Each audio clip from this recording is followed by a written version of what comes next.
I wasn't quite sure what I wanted to do, but I just knew that I didn't want to do coaching. And so I was kind of looking at what else can you do if it's not coaching. I think a lot of young people at that age, especially at like football, all they see is coaching, but there's so many other roles you could do within a football club. I kind of found out about this thing called player care. Other people call it player liaison. But the way I see it is it's supporting the athlete off the field so that they can focus on their game on the field or on the court or, you know, on the golf course or whatever it may be. So we're not in it for the money, but we're in it because we want to see players just do well. And what matters is knowing that you supported someone in a dark moment and brought them kind of through that moment into the light. Especially young people, I always say, if I was a millionaire, you'd be listening to every word I say. Because I'm not a millionaire, you don't want to hear it, but I'm giving you £1 million worth of advice. There's a myth that if you don't make it as an elite athlete, the only other career you can have to stay in sport is as a coach. My guest today, Jonathan, absolutely dispels this myth. He has done player care for Premier League clubs and now travels the world providing player care to up-and-coming tennis professionals. Tune in to discover a different route into sport. And guys, you know what to do. If you're liking the content, make sure to like, subscribe, share, comment. Now enjoy the show.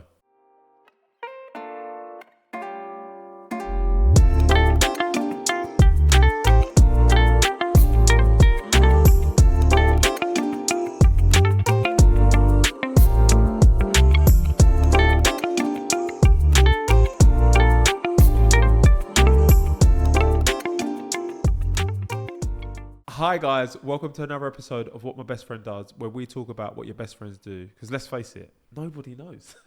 Today, I'm joined by my best friend, the player care consultant, Jonathan. How you doing, bro? I'm good. Thank you very much for having me. Bro, thank you for being here. Welcome to the show. Thank you. We like to start with a little icebreaker. Mm-hmm.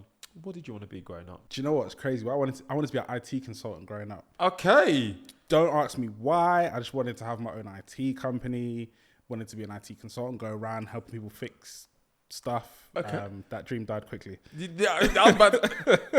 call it a dream? I'm like, wow. I was expecting football.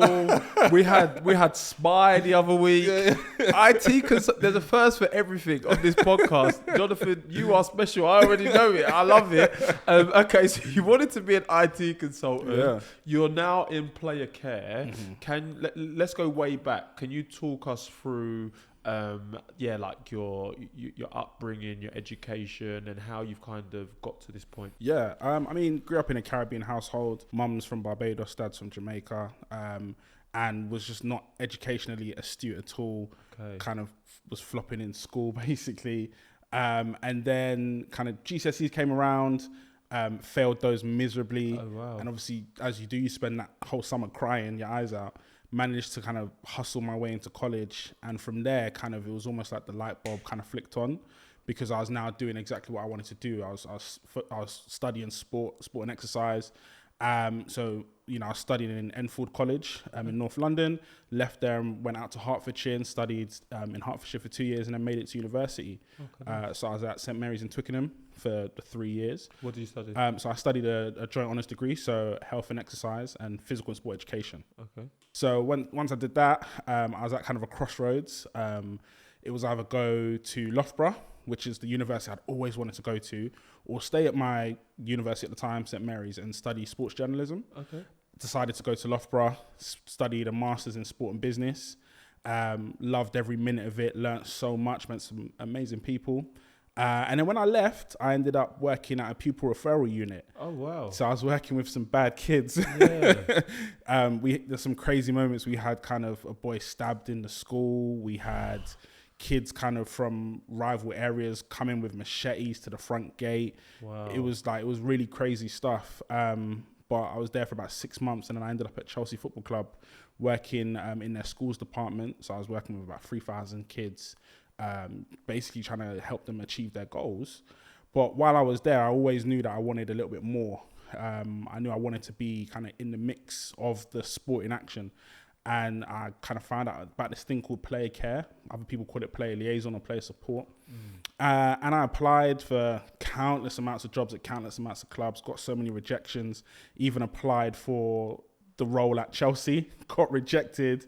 But I kind of stuck with it, and one day got my opportunity to apply for Watford, and that was kind of the beginning of, I guess, my player care journey. I made it to Watford, and spent about 1 year and 3 months at Watford working with their academy players. Had some amazing times.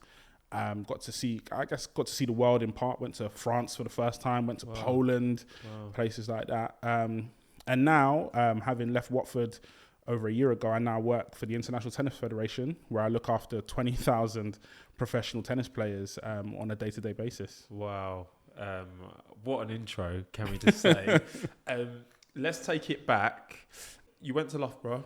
You did your master's there in sports and business, I believe it was. Yeah.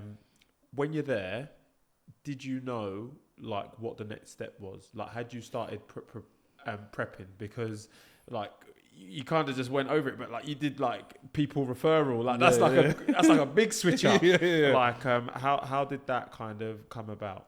Do you know what? I don't really know. Like at that time, I was 22, 23, and I wasn't quite sure what the future held for me. Okay. Didn't even really know what I wanted to do. If anything, if I'm being honest, I probably thought I'd be an Olympic athlete or something. Okay, do you know what I mean? Yeah. But I wasn't quite sure what I wanted to do, but I just knew that I didn't want to do coaching. And so I was kind of looking at what else can you do if it's not a coach. And I think a lot of young people at that age, especially that like football, all they see is coaching, but there's so many other roles you can do within a football club. Yeah. Sorry to jump in there. What was the first role you had at Chelsea? Because you were there for a bit. So for the full 4 years that I was at Chelsea, I was basically a project officer, but the role was based within schools. Okay. So I ran Chelsea's initiatives within schools. In essence, in one sense, to, I guess, build a bond with the next generation of fans, you know, but then also to help the kids achieve their goals and their dreams and their aspirations. So I worked in 2 different schools. I worked in an academy, and then I worked in an all-boys school, which, you know, the difference between the two is crazy when you kind of think of an all-boys school. Yeah. But so I spent a good 4 years there. To be honest, I didn't want to spend 4 years there. The initial contract was an 18-month contract, but we, like, the group that I was a part of, we did so well that they kept us on for more years. Wow. Yeah. So I love that. And they kept you on, but whilst you're there, you're applying for other things, right? Yeah. So you mentioned the fact that you faced a lot of rejection. Yeah. Looking back now, what do you think it is that caused the rejection? Is it stereotyping? Is it a lack of experience? Because obviously you end up getting the role, right? Yeah. How did you feel during that period? So during that period, it was tough because, you know, applying for the role of player care, especially within an academy, you're dealing with young people, and I felt like I had that knowledge of working with young people. But I think a large part of it is the experience. You know, football is such a small world, but it's also a shut-off, closed world as well. So if you haven't worked in a football club, it's quite hard to kind of just break through. And I think what helped is, you know, the not what you know, but who you know type of thing. Yeah. So I'm a massive believer in LinkedIn and using LinkedIn to network with people. And I linked in with the right person, that networked to the right person who at the time was working for Chelsea, but had previously worked for Watford as their first team player care officer. Okay. So he knew someone at Watford, and he basically put in a good word for me. And I think they saw, along with, you know, his testimony of me, they saw the hard work I'd put in at Chelsea. And I guess I kind of got in that way. Wow. So for the listener, for anybody, like just going through that. So there's 2 things there. One is networking, right? The power of networking, understanding that there are people who can open doors for you. Yeah. And then I'm hearing resilience as well, because you faced a lot of pushback in terms of finding the right person and then connecting with them.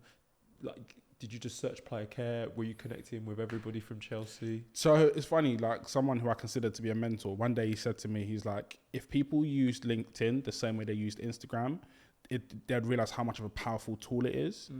And so he said, what you should do is you should try to connect with at least 50 people a week.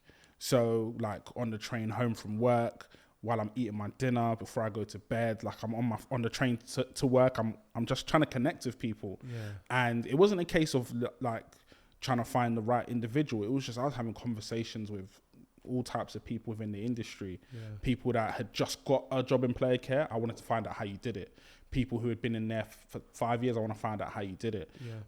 Some people responded, other people just, they blank reject you and don't respond. But yeah, I guess from a resilience standpoint, I think I really realized that it took resilience when I went for the job at Chelsea, the club I was working for at the time. And I had an interview, I think I had 2 interviews, and I got kind of the rejection. And that one really, really stung. Because I remember, you know, usually you get a phone call to say, oh yeah, you haven't got the job or whatever. I just got an email. Which, if that's how you do it, that's how you do it. I don't want to speak bad about the club or the organisation, but that's how it happened for me. And that was the moment where I was just like, okay, do you know what? Like, I'm not going to let this one be the end of me. I'm just going to keep going. And literally the next one I applied for, I got. Okay, sick. And yeah, you know, talking about that next one, which was Watford, like, how is it that you define player care? So player care, it's a difficult thing to define really, but the way I see it is it's supporting the athlete off the field so that they can focus on their game on the field or on the court or, you know, on the golf course or whatever it may be. It's all about making sure that the athlete feels safe and secure in the environment that they're faced with, you know, both at work and not at work. But it's also about building so I guess a sense of resilience, but also a sense of understanding of themselves and the world around them. A lot of these athletes can be quite sheltered individuals, especially within football, when you've got people doing something for you all the time. Whereas what I want to do, and I guess what player care officers around the country want to do, is build that sense of resilience and independence in players that when the money stops coming in, when the game does stop, when you do hang up your boots, your gloves or whatever it may be, you can fend for yourself because you've got the knowledge and the experience as to how to do that, because you didn't have people wiping your bum the whole time, throughout your career. I love that. So if we talk about Watford first, and then we'll go into tennis. So yeah, when you were at Watford, how would you describe like a typical day or a typical week in player care? There, no 2 days are the same. You get to work at 9 o'clock and the boys have already been there for about half an hour, 45 minutes. They're in the change room listening to music and everything, in the physio room just having a laugh. You get in, and I say you do your rounds. So you get in and you kind of say hi to all the boys. There'll be some boys there that, English isn't their first language, so you try and have a little language lesson with them. So I learned a bit of Portuguese while I was there. So you go in, bom dia, tudo bem? You have a conversation. You have a little conversation with them. And then, you go back into the office, do a bit of paperwork for the morning. And then they have something called prehab. So the boys will go out and they'll go into, whether it's the physio room or the gym or wherever, and they'll just do their stretches and their warm-ups for the day ahead. And so part of my role was looking after the host families. So a lot of the boys came from far over the place. So just make sure that the hosts are okay, make sure that they're all paid on time and little things like that. And then a large part of it was kind of fighting fires when football wasn't happening. So when boys were in the lunch canteen, or, when training had finished for the day and boys just want to have a chat, they just want to tell you about something that happened to them out on road, or they want to tell you about they're having issues with their girl or what have you. And so, you get so many questions throughout the days, throughout the months and weeks and whatnot, that no 2 days are the same. I love that. Yeah. I love that. So many questions come off the back of that. First, what was the age group that you were dealing with? So I dealt with under 9s all the way to under 21s. So I had about 150 players in total. Just insane numbers. And how did the care differ, right? Because as you say, under 9s, obviously they're very young. Parents probably parentally supervised a lot of the time. When I'm hearing under 21s, these guys are probably on contracts earning serious money. They don't want to hear it. Talk to me about how the care differed based on the different age groups. So when you're dealing with kind of under 9s, 10s, 11s, kind of the really younger boys, a lot of it is kind of teaching them just kind of how to be a little bit more mature. So some of the stuff you'll get is you might get some bullying that happens. Boys are kind of starting to kind of understand a little bit more about themselves and the world.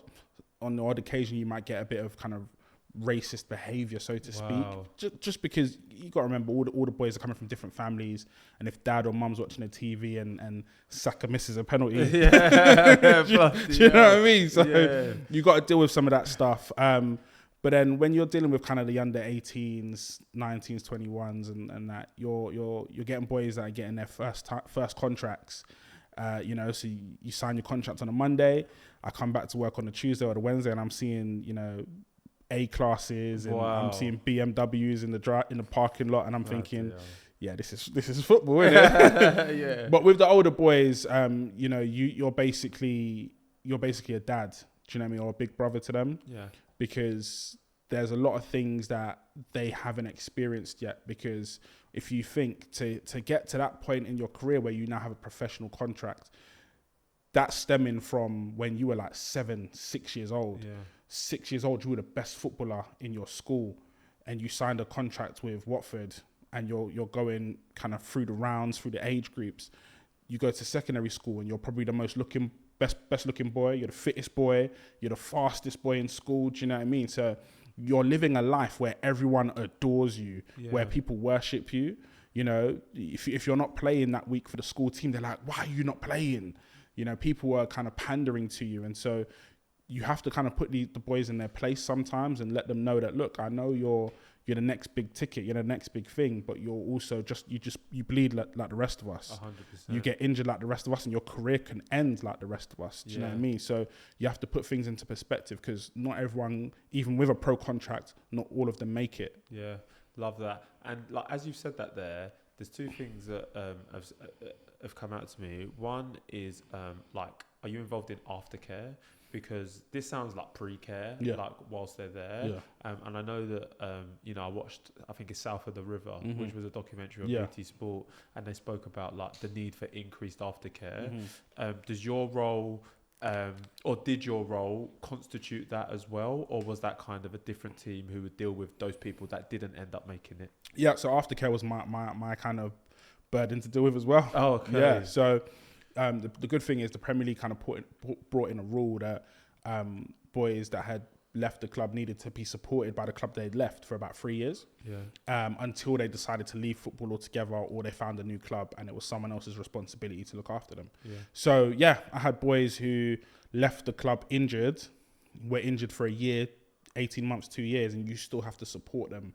And that's tough, because all they want to do is play football. And when you can't play football, what have you got? These are boys that have grown up saying, all I want to be is David Beckham, all I want to be is Ronaldo, you know? How do you break through to people when that's their kind of mentality? Do you know what the hardest thing is? The hardest thing is that you're a villain, and you're a villain because you're a part of the organisation that broke their heart. So unless they can see past that, some boys leave and don't want anything to do with you because you're still attached to the club that broke their heart. And so, you know, really and truthfully, all you can do is your best.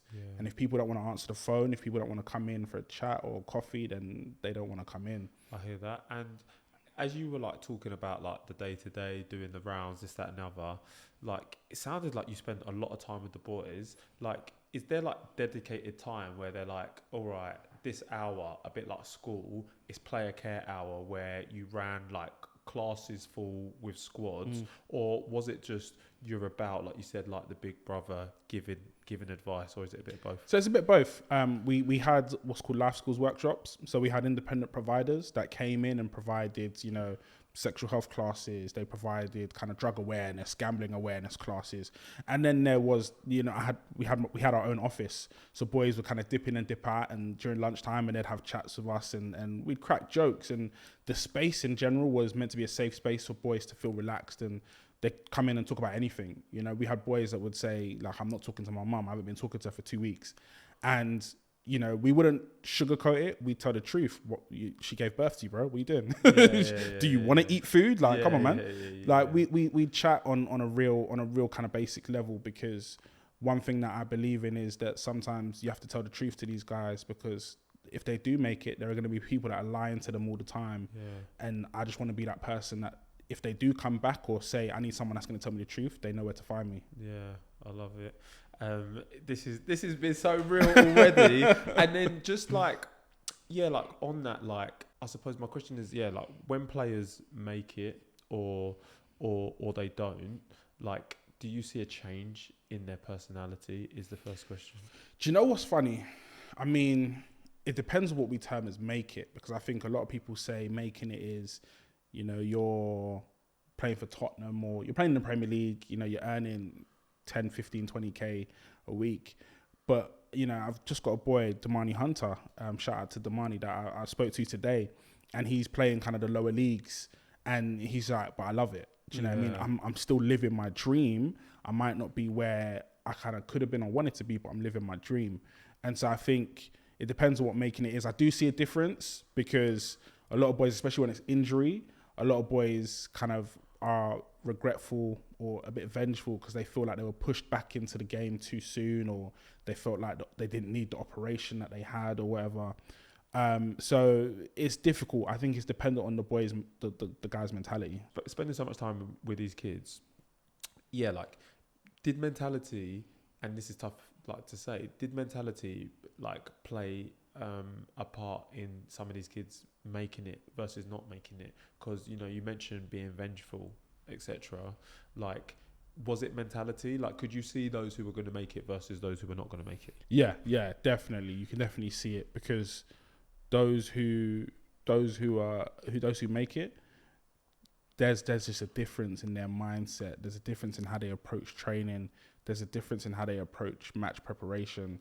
Like, I'm talking, I came across boys who they're smoking weed during the week. Wow. Do you know what I mean? I've come across boys who they're out partying. They're on late nights seeing girls. And then I had other boys who are at home, in bed by 8 o'clock, feet up, resting their legs, icing down, doing the stretches, like literally living the lifestyle. And I think when you look at football now, that's kind of like the Ronaldo mentality of, like, every single day is my body getting ready to do something great. Yeah. And I think there are players that take care of their bodies and players that don't. When you got players that are doing nitrous oxide on the weekend, crazy. You know, and you want to be a professional football player at the highest level, but you keep on getting injured, you've kind of got to ask yourself, why am I getting injured all the time? You know? Yeah, man, I love it. And spending so much time around, you know, professionals, aspiring professionals, would you say there's, like, any common misconceptions about footballers that people have? Yeah, I think one of the common misconceptions is kind of that they keep on going, like they're just kind of energy bunnies. You know what I mean? These guys break down. Like, they break down. I never forget, I had a really senior coach who had just finished playing Premier League football. He said, you'll spend like 3 weeks of the season fully fit. Wow. Like for the entirety of the season, basically, you're injured. You've got niggles, you've got pains, you've got aches. And it's like, that's football. Do you know what I mean? Like, we kind of sit here and we say, like, these guys live a great life, they earn all the money, but they do make some crazy sacrifices. There's a cost. Like, that same coach said that for the 15-year career he had, when he had his wife and his kids, every Christmas day he spent in a hotel away from them. Yeah. Because of Boxing Day games are massive. So if you imagine, like, you're a London football player and you're spending Christmas in a hotel in Newcastle away from your kids, like, the sacrifice is just different. Yeah, it's true. The sacrifice is crazy, but give me the peas. I'll go to the hotel. I'll go to the hotel for 20 years, for 25 years. I'll tell you that much. I mean, if your wife is prepared to not see you every Christmas, then fine, innit? Nah, I'm joking. But yeah, that takes us nicely into tennis, right? So you come from dealing with these footballers, you transition into tennis. Can you take us through, like, a typical day, week, or what it's like? So tennis is a lot slower. It's a lot slower than football. It's a lot more, I wouldn't say it's laid back, but it's a lot more chilled than football. A typical day, I'll get in, and we've got a massive project going on right now, because what we're trying to do is bring player care into tennis, and it's never been done before to the level we're trying to do it. Okay. So a typical day right now for me is I come in and I kind of answer my emails, have a chat with my manager and things like that. And then what I'm on now is resource development. So we're trying to develop resources for athletes, so that they kind of understand maybe a little bit more about themselves, about their bodies, about, you know, what they need to do, but also they get information on little kind of tips and tricks about kind of like even down to air travel. I had a conversation with a lady that works for a kind of charter organization, and she was even telling me that, you know, some of the planes now, the fuselage is built different, that if you are sitting at the very back of the plane, you're less likely to get jet lag than if you're at the front. Oh, really? Yeah. So I just thought, wow, that's interesting. But that's great for a player to know who's traveling across the world. So they can request to sit at the back. Exactly. That's sick. And like you mentioned, the fact that in football it was under 9s to under 21s. Like with tennis, how is it broken out? So with tennis, it's kind of like 18 to 33, potentially 14 to 33, because in the women's game, female players progress a lot quicker. So we find 14-year-olds are playing on the pro tour. Okay. But in total, I look after 20,000 players. My goodness. We're talking kind of top.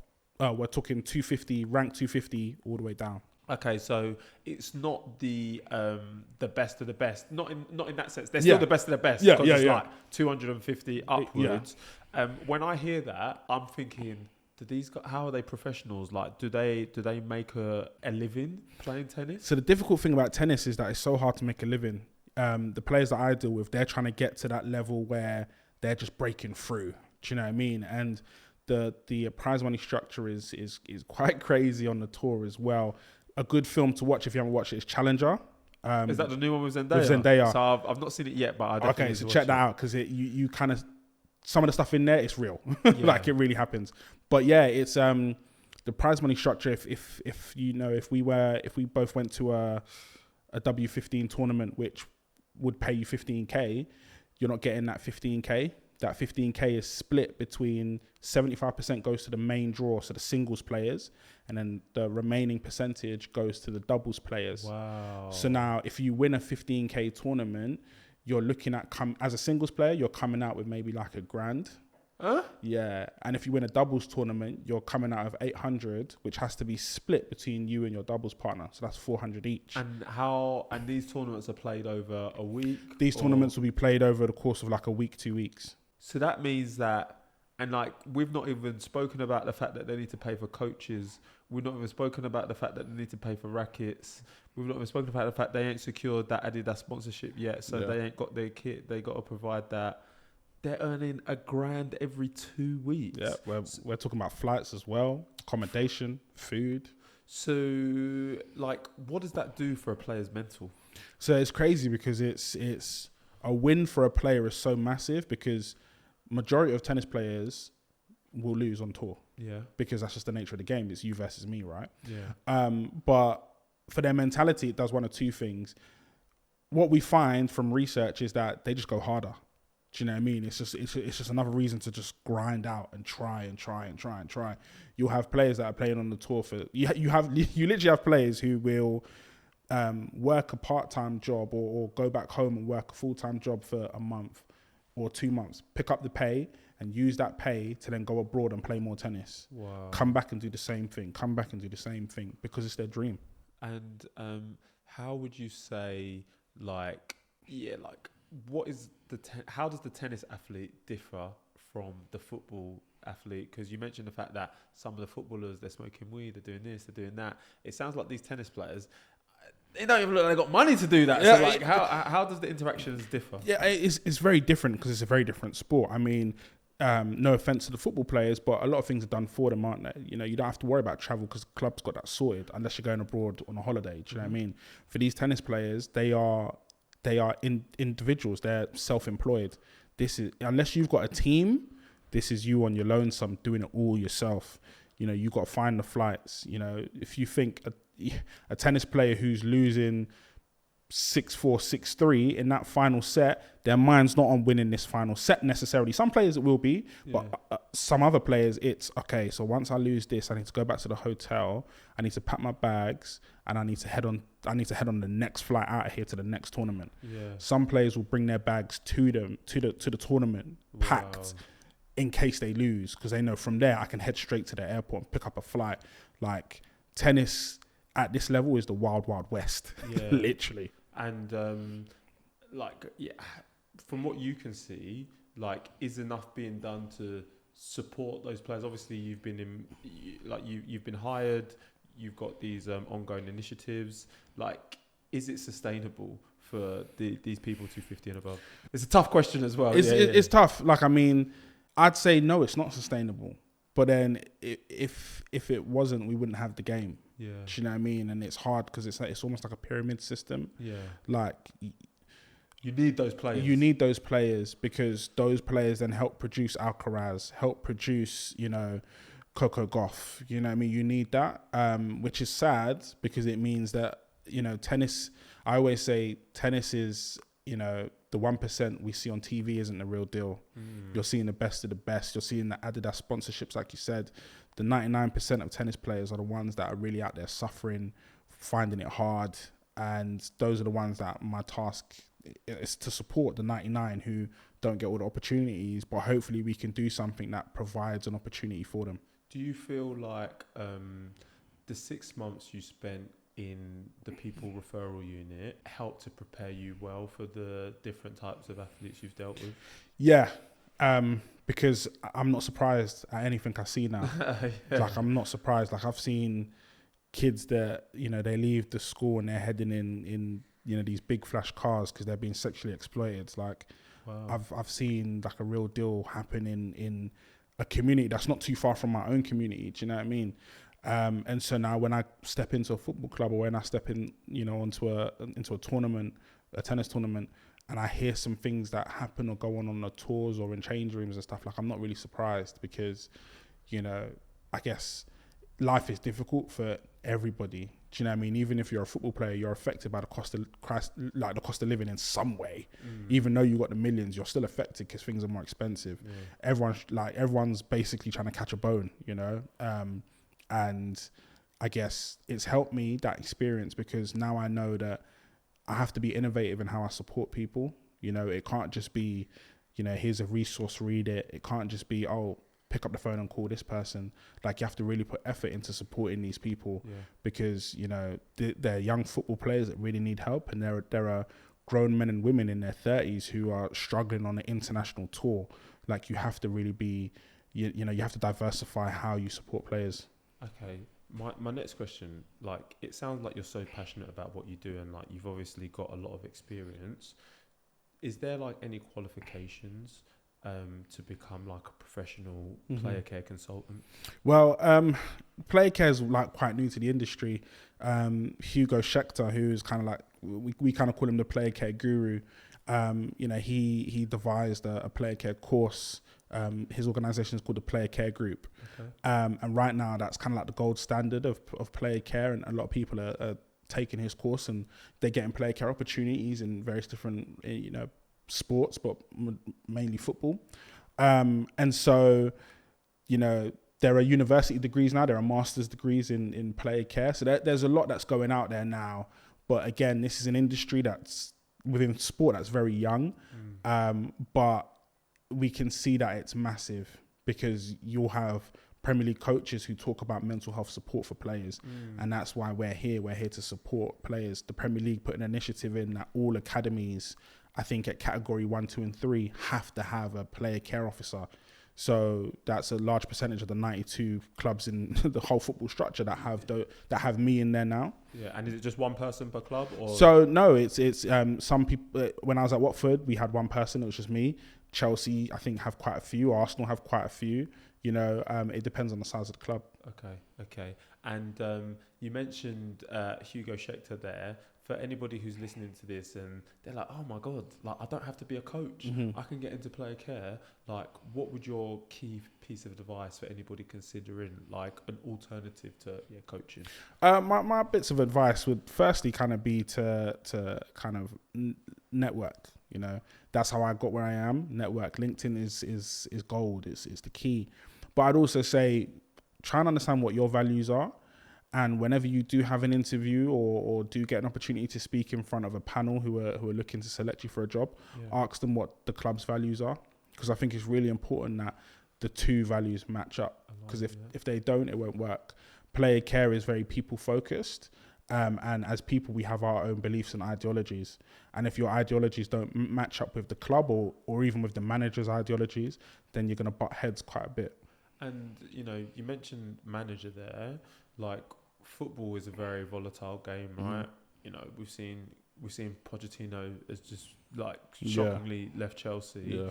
When there's a change in management, considering the role, is your job on the line? Like, because might a manager bring in their own player care people, or is it safe? So your job is safe. Normally your job is safe. Like at Watford. So thankfully, obviously at Watford. Because Watford, they used to fire managers like there was no tomorrow. So the good thing is obviously being in the academy, your job's safe. And even if you're in the first team, your job's safe. Okay. But you can imagine the difficulty. When I was at Watford, if I remember correctly, I saw, I think 5 or 6 different managers in 1 year at Watford. Wow.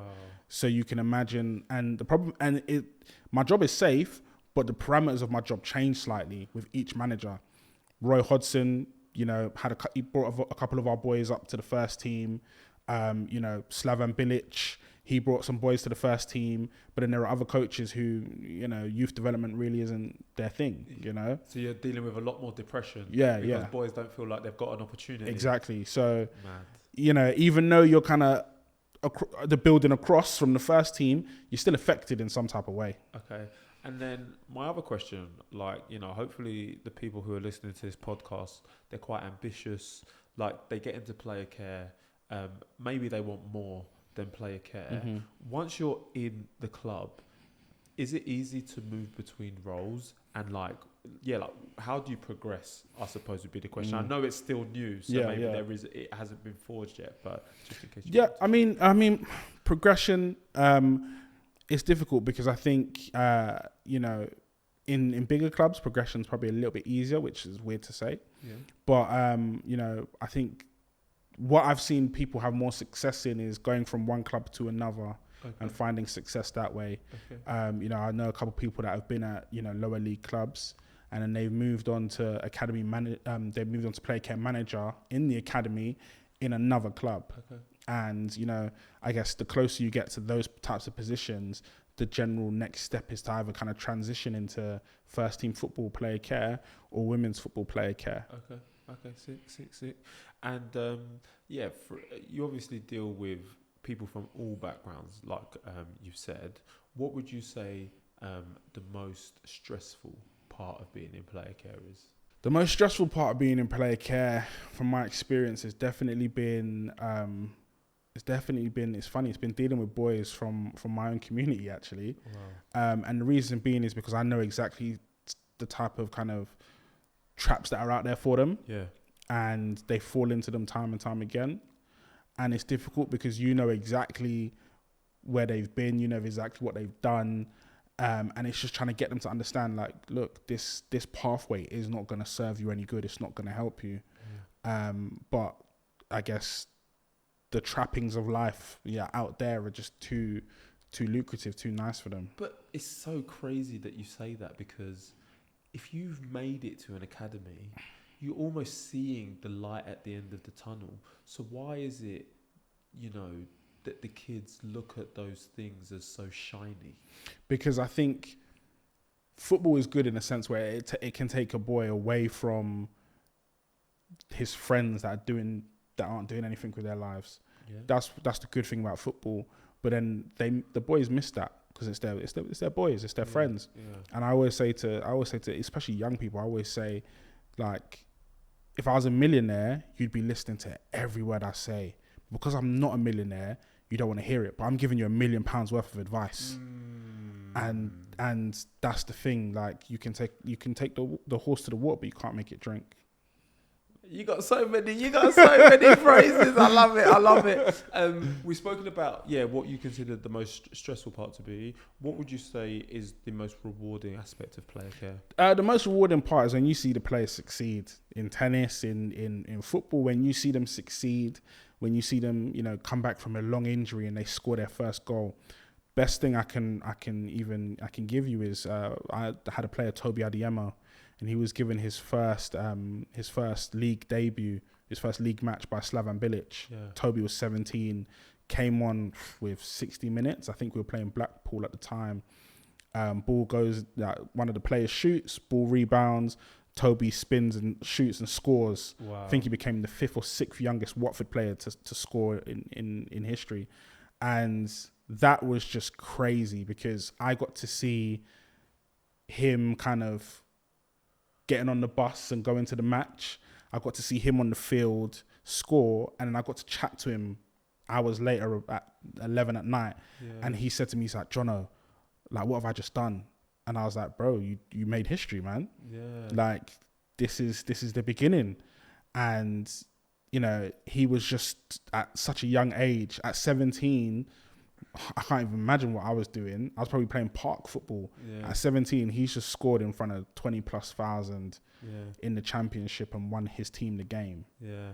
And so I think that's the good side when you see those moments and you know that it wasn't me that scored, but he scored that goal for all of us. Do you know what I mean? Yeah. And how do I phrase this next one? I think the first thing I'll say is around the player care role. So what are skills that you notice amongst all of the best player care people that you've dealt with?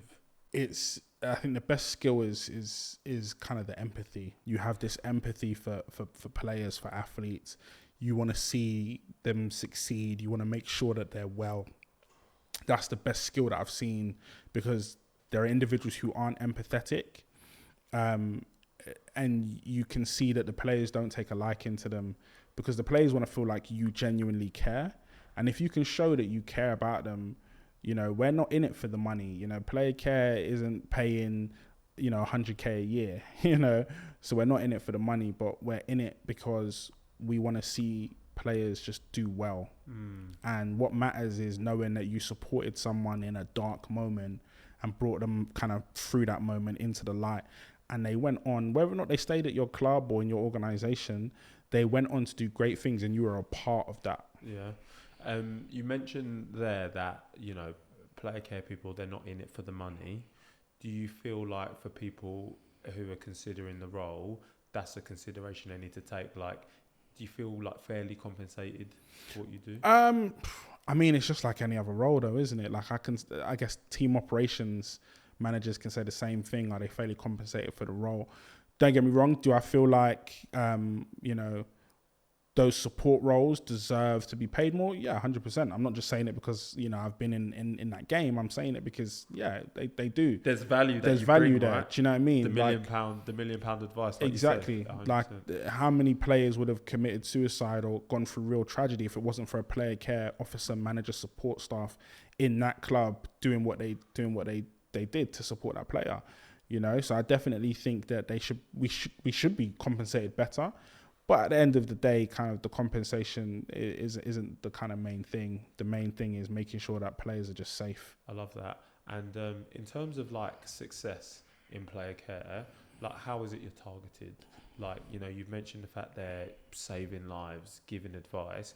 Do you have like tangible KPIs that you're tracked against by the clubs or the tennis federation? So when I was at Watford, no, there wasn't really any tangible KPIs. I think now at the International Tennis Federation, yes, it's basically creating like this project that we're doing. It's creating this program that supports players, that really highlights to players that we care, that the organisation cares, and that tennis cares about them. Yeah.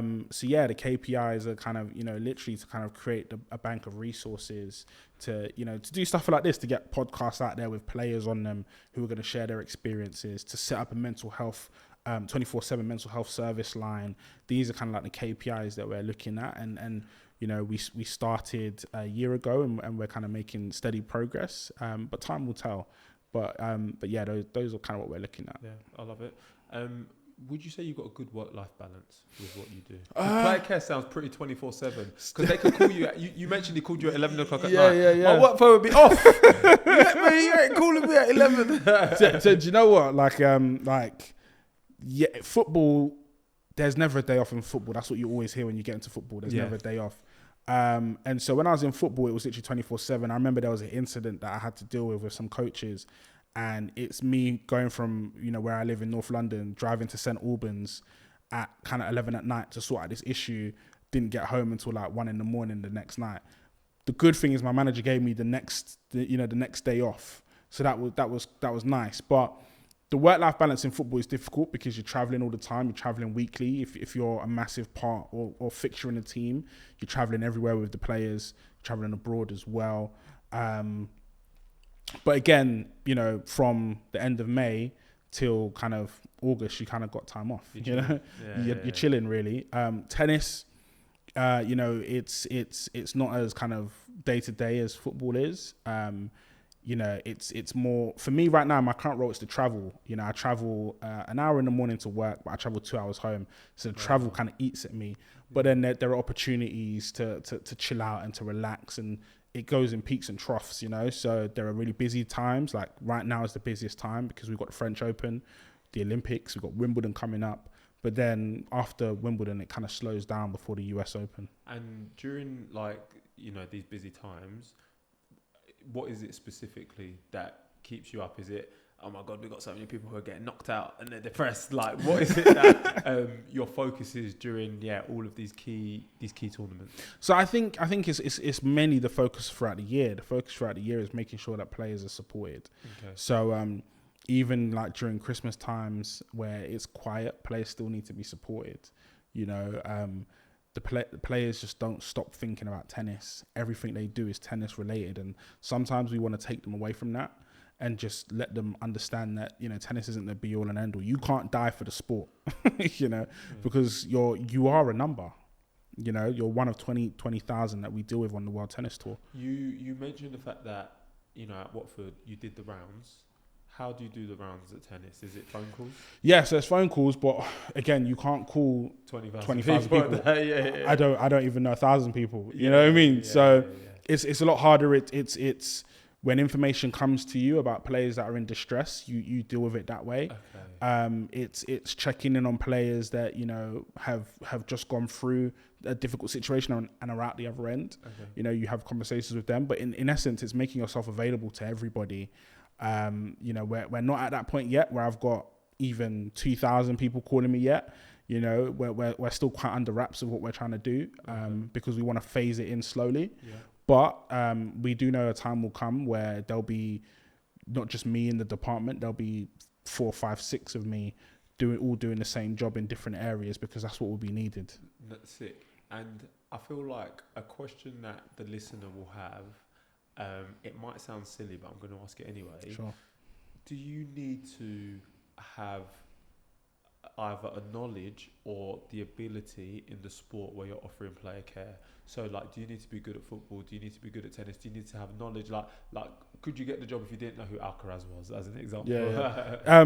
You don't need any knowledge, any skill. You know what? People do ask you to have a little bit of knowledge, but the reality of it is like I always say to people, as long as you care. Like I came into tennis thinking, Wimbledon, Rafa Nadal, realizing that Wimbledon is just like one of four Grand Slams. Yeah. It's a minute detail in the grand scheme of tennis. Same with football. Like obviously I knew football, watched football my entire life, love football. Did I play football at a high level? No. You know what I mean? I played football for my school team and that was about it. Yeah. So you don't necessarily need to know the sport. I'm someone who I want to be able to try different sports, and once I've achieved what I want to achieve in tennis, I'm thinking, what's next? It could be rugby, it could be golf, it could be Formula One.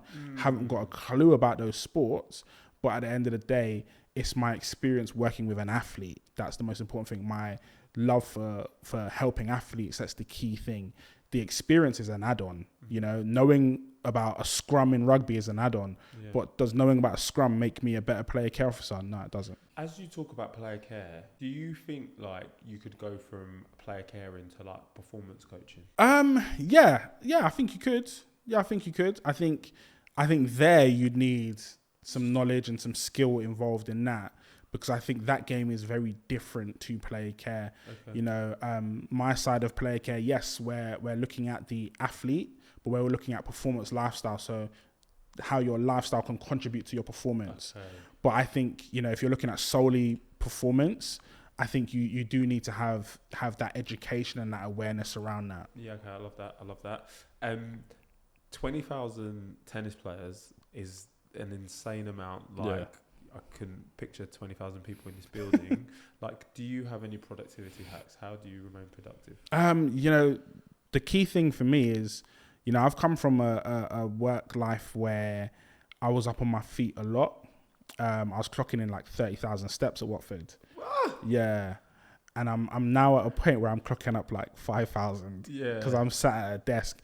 My performance hacks really are taking short breaks. I'll take like a 5-minute break, a 10-minute break. I'll kind of go to the toilet, get some water, go for a walk around the building. I'll go to my car, do you know what I mean? Anything to disengage so that when I can come back, I'm fully engaged again. Yeah. Because one thing you realize, and my work pattern is slightly different. I start work at 7 a.m. and I finish at 3 because the commute home is so mad. Yeah. So like I'm up when no one else is up. You know what I mean? How is that? Do you know what? It's coming up to summer now, so it's good. Yeah. Because I'm getting up in the morning and when it's earlier, people getting out a little bit, when it's lighter, people are getting out a little bit earlier. Yeah. It hurts when it's like winter. And it's crazy because you kind of wake up in the morning and it's pitch black. Yeah. And so there's something about the light makes you tired. 100%. So when I get to work in the winter at 7 and I have to nap in the car. So the winter just gone. I had a blanket and a pillow in the car. Wow. And so I just reclined the seat all the way back and I just fall asleep for half an hour and then head in. Yeah. But yeah, I think the breaks are really important just for your mind. And what I'd also say is, even though my role is 24 hours, basically, the minute you step into that car, all the worries of work have to go. Yeah. Like you have to try, even though players might be ringing you and you do have to deal with those situations, that drive home has to be your space. Yeah. Because I think, that's your opportunity to just be yourself, to, sing your Madonna in the car or whatever you do. Yeah. It's important to have that time away from the game because, we suffer as well. and on that, it's amazing that you say that. Like, how else do you unwind? So you mentioned singing Madonna in the car. What else? Not specifically Madonna, but no, I like to unwind. So I do a lot of stuff in my community. I help run a youth club and a food bank. Oh wow! So that's just great to help people in your local community that are really in need. That's nice. I like to do a bit of public speaking as well. That's kind of like a real buzz for me. So opportunities like this to talk in front of a camera or in front of people, I absolutely love it. Those are the ways that I unwind. Okay, like I find it nice. Obviously, I watch sport. I try and stay away from the sport I'm working in. Only because, when I was working in football, I really fell out of love with football because I kind of saw what it did to players. Yeah. And it's a little bit the same with tennis. Like I struggle to watch the big matches in tennis because I sit there and I'm like, it's not the real tennis. This is fancy tennis. There's the gutter over here that we're dealing with. It's like the cages. Yeah. So, but yeah. Okay, sick. And then, bro, like where is it you see yourself in the next 5 and 10 years? Oh man, it's tough because I think about kind of my journey in player care, and it's weird because it was such a long journey to get here, and it's that weird one where it's a long journey to get here and it won't be a long journey to stay in it. Yeah. I think I've achieved the goal that I wanted to achieve. I've made it higher than I thought I'd ever make it in player care, and I think if the next step is moving up to a higher level of player care, then fine. But I think, if I'm going to be myself and speak about ambition and everything, my next kind of move, I guess, wouldn't be in player care. It'd be in, some form of broadcasting. Oh, sick. So I volunteer in radio. Okay. I host a show twice a week.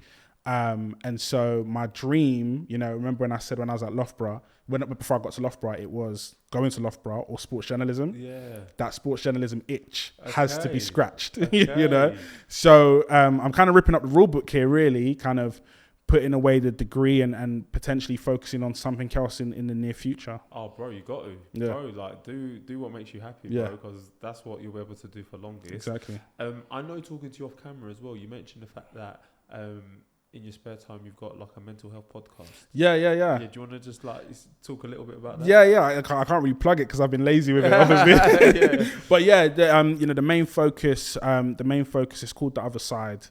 And the main focus is kind of looking at the other side of the sporting industry and other kind of industries, and looking at the mental health implications of that. So if we're using tennis as an example, what's it like to be a tennis player and you see, you know, your counterparts earning millions upon millions, and you know you're scraping through with a grand each tournament.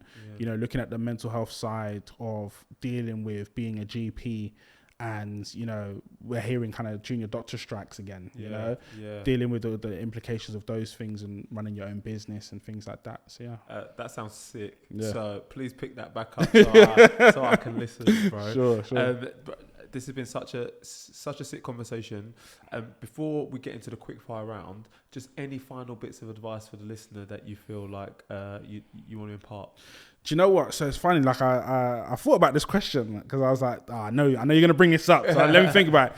And it's funny. Like you know, I turned 30 this year, and alongside with the grey hairs that I'm getting now, one of the things that I used to say back in the day when people said, "Oh, what advice would you give to people?" I always used to say, like, you need to be prepared to do what others aren't prepared to do to get to where others can't get to. Yeah.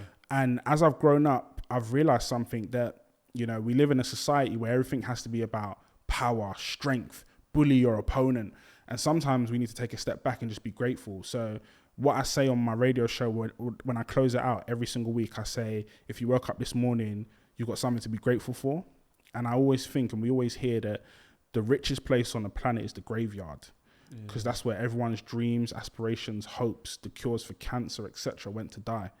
And so for me, it's really, I'm just grateful for the fact that I've got these opportunities to be in player care, got these opportunities to do radio and podcasts and stuff like that.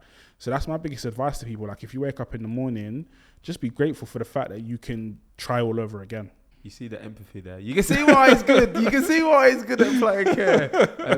Jonathan, bro, this has been such a sick convo. Are you ready for a quick fire? Let's go. Favorite sport?